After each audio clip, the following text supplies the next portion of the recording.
Friedman, California 30th Congressional District.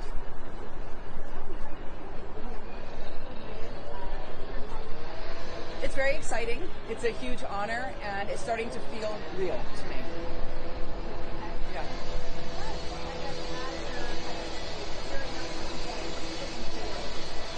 Well, I've been in the legislature for 8 years, but I know that this is very different. It's a very different landscape. It operates differently, and I'm looking forward to building relationships here so that I can learn from people who share my values and figure out how to be effective for my district.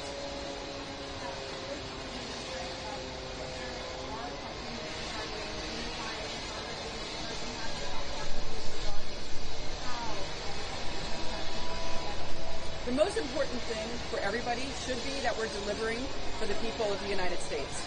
And that's what my aim is going to be.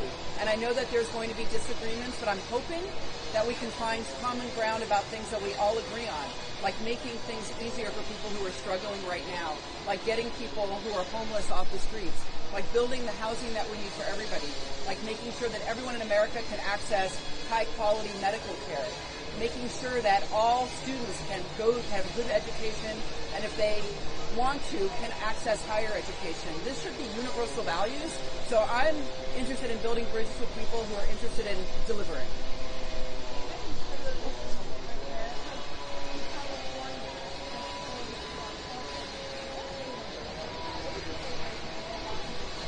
What I hear from my constituents is people who are concerned about the loss of the film industry jobs from Los Angeles.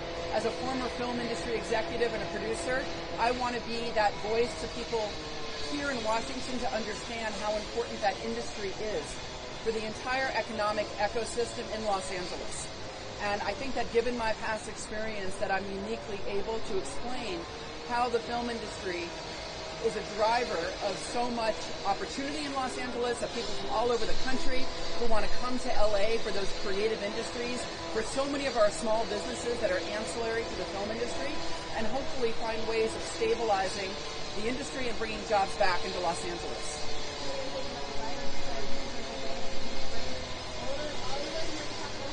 I'm hoping to bring a little bit of Hollywood here. Look, for everyone in the United States, Hollywood is an amazing embassy for the United States' values and who we are as a nation. We bring that to the rest of the world through entertainment. People know us and our people because of the media that they consume that's produced here in the United States. And I think it's really important that we keep that industry here in America. What's your message to your constituents?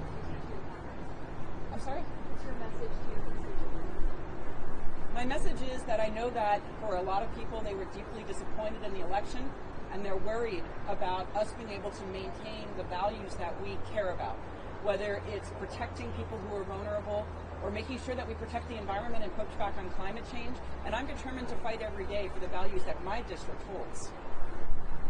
Brian, I know you're a member of the Progressive Caucus already, but are there any other caucuses you're looking to join, and what committees would you like to be on? I'm also a very proud member of the Women's Caucus, and I was really happy that yesterday at our Progressive Caucus we had, I think, 7 women and 1 man. So I think that's something to celebrate. I'm looking forward to being a part of the Armenian Caucus, which I was in the legislature. I'm very proud to represent the largest population of Armenian Americans outside of Armenia, and or anywhere in the world, actually, I believe, outside of Armenia. I'm open to caucusing with anybody who shares my values and can help us get stuff done for our district. Thank you all. Thanks. Yeah. Probably going to be an intense week for the Republican and the House Senate executive branch legislation. What do you, what's the plan going forward to combat that? Well, look, Maybe that was a rough one. I'm going to tell you all a secret. The last 2 times I've been in Washington, D.C., I've stayed with a friend of mine who is a House Republican. You know, it's possible even for progressives like myself to build those bridges and have great relationships. And we talked a lot about how to unify so that we can deliver for California, regardless of our party. And I want to continue that. I was really happy that Vince Fong, who was a former colleague of mine, who's now in Congress, who's a Republican, who was my vice chair when I chaired transportation, reached right out to congratulate me and to say, let's sit down and figure out how to work together to deliver for the people of California. So I know that we can do that. I already have some of those relationships coming in. Will I have that relationship with everybody? I'm sure I won't. But I will build those bridges where I can. Being a film producer, Yeah. do you understand like the big picture? being a film producer, I'm used to delivering. You know, when I was a producer, no one got paid if we didn't get the film in the can, right?